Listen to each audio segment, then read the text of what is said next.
The Olympics are well underway in Rio, but they're missing one prominent face, the country's suspended president, Dilma Rousseff, who is in the middle of impeachment proceedings.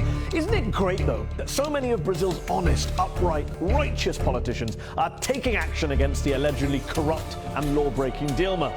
Well, maybe not. Acting President Michel Temer, the guy who took the top job off of Dilma, is himself actually banned from running for president for 8 years for violating campaign finance rules.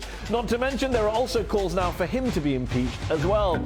And 3 of his ministers have had to stand down over allegations of bribery or attempts to stifle a corruption probe. With apologies to Oscar Wilde, to lose 1 minister over corruption might be a misfortune. To lose 2, careless. To lose 3 is just brazen hypocrisy.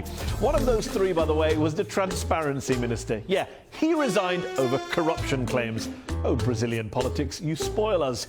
But surely the so-called mastermind behind Dilma's impeachment, Eduardo Cunha, he must be busy celebrating his attempt to bring Dilma to justice. Not quite.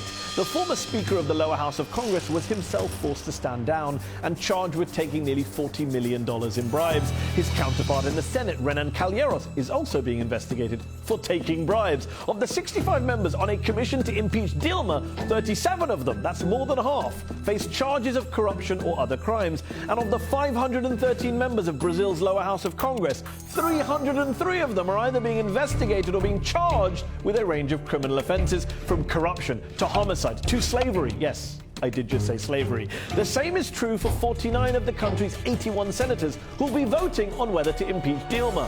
Look in the mirror, folks. Look in the mirror. And this isn't about whether Dilma's innocent or guilty. I'm not saying she's squeaky clean. But when the people trying to impeach her are accused of the same stuff that she is, in some cases worse stuff, then it's clear that ridding Brazil of a corrupt leader isn't what's motivating them. So look, if the country's politicians want to go after their allegedly corrupt president, fine. But didn't Jesus once say something about he who's without sin casting the first stone? Just saying.